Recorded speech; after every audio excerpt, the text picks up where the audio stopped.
Hello, my name is Ron Rocco. I'm a fellow at the Lincoln Institute of Land Policy. And my name is Paul Bedancet. I am the founder for the Center for Appraisal Research and Technology. So Paul and I are here today to do a couple of tutorials for the Vertical Equity app. Uh, in this part one of the tutorial, what we want to do is give you an overview of the concept of vertical equity and also talk a little bit about the measures that are in place. So Paul, what is vertical equity anyways? Vertical equity is a concept in property taxation where the sales ratios, where we measure the assessment divided by the sale price, are consistent between lower, middle, and upper class properties. So when we're conducting quality control of our property tax assessments, we need to make sure that sales ratios are uniform regardless of the price classification. If we do see that ratios fluctuate as we move from lower priced to higher priced properties, this is evidence that we have vertical inequity. And there are two primary types of vertical inequity that we report on in the property tax industry. We've borrowed these concepts from income inequity from the economics profession, but we have regressivity. This is when ratios are lower among the higher priced properties. And then we have progressivity. This is where ratios are lower among the lower priced properties. And this is an example here of a visualization of, on the vertical axis, we have the ratio itself, which is the assessed value divided by the sale price. And then on the horizontal axis, we have the lower priced properties to the left and the higher priced properties to the right.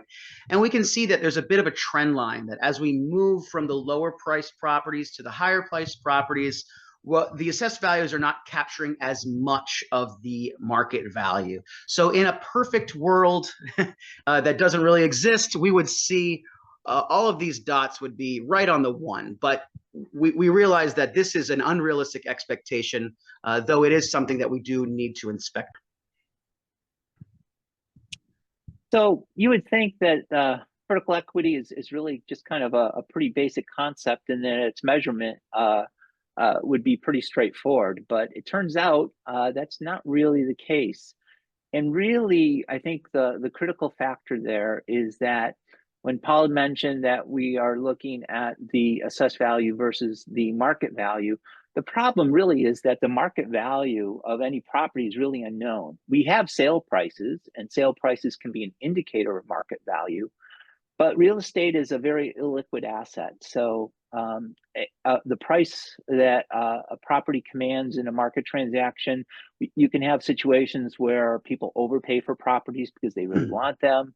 We have situations where a seller may be desperate to sell the property, so they sell the property for less than what they would ordinarily get. So sale prices are notoriously problematic when it comes to being an indicator of market value. So it turns out that that really makes this vertical equity measure more challenging than one would think.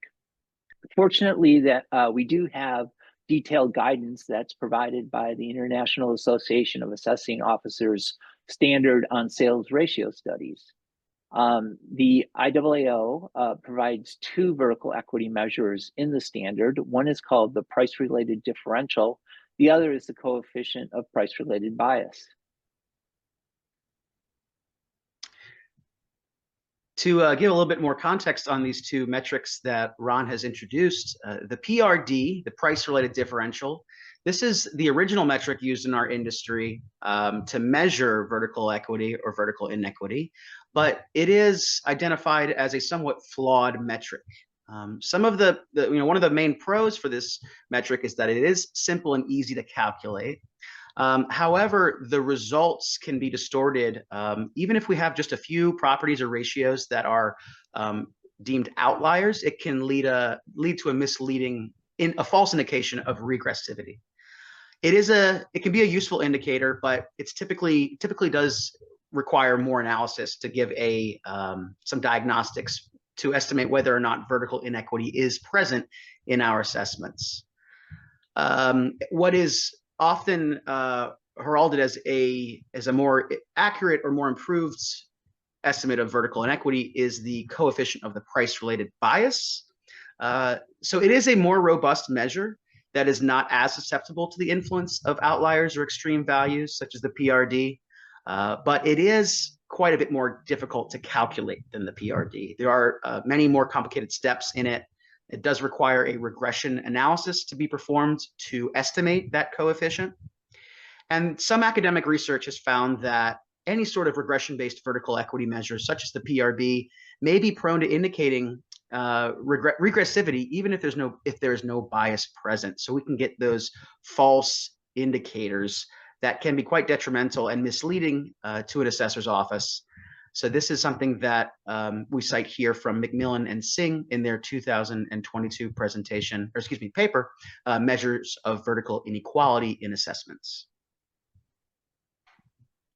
So if we dig a little bit deeper into the IAAO standard, and I believe it appears in an appendix there, there's another measure called Spearman's rank that also, is helpful in determining whether low and high price properties are appraised at equal percentages of market value, which, as Paul had explained earlier, that's really a test of whether vertical equity exists.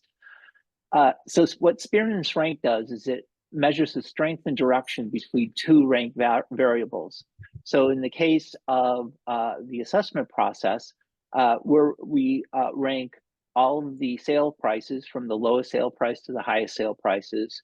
And then we also do a ranking of the assessment to sale ratio, again, from the lowest ASR value to the highest ASR value. And then we do a correlation analysis of the two ranks. And the result of that is a statistics called Spearman's rho. So if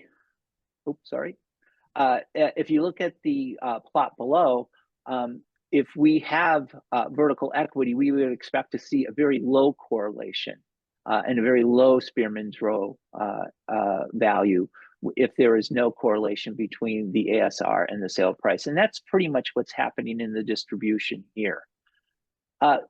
So Spearman's gives us a little bit more robust measure, but the weakness of the Spearman's analysis is that since it's really a simple correlation analysis, it really doesn't give us a lot of other information on the distribution and where vertical inequity may exist.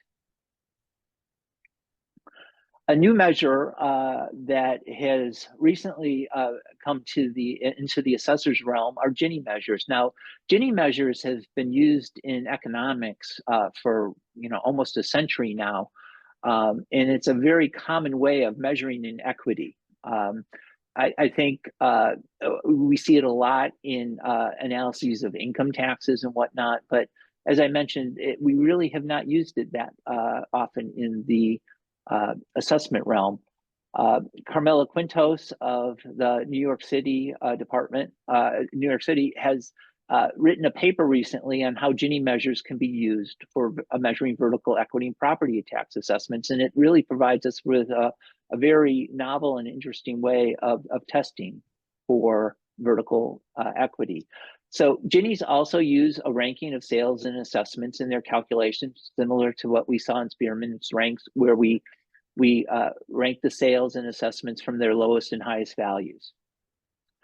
But the advantage of Gini's is that it gives us a little bit more information of how vertical equity changes within the distribution. So we can see how we're measuring or how well our models are fitting the market at lower price ranges and higher price ranges. And Gini's also give us a statistical test on whether or not vertical equity is present. In Gini's, we have what's known as the Kekwani Index, and it's basically a measure that summarizes the relationship between the sales and the assessments. Okay, and here we have a chart that shows us an example of a Gini analysis. So we have two lines here. One line represents the assessed values and the ranking from highest to lowest. The other is the sale prices.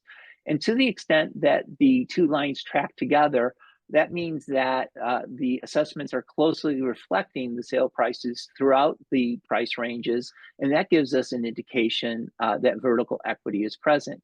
To the extent that there's a larger gap between the two lines, that suggests that the assessments aren't as accurately tracking the sales prices, and that can be an indication that vertical inequity is present. And the key here is really the gap between these two lines, because to the extent that it's very small, or in some cases, if you have perfect vertical inequity, these two lines will be right on top of each other. That shows you that there's very little variance and a high level of vertical equity. To the extent they become further apart, that is the indication that there is issues with vertical inequity in the distribution. And here we're seeing a Kewaunee index of 0.923. That's a very high value, and again, showing that very significant relationship between the assessed values and sale prices.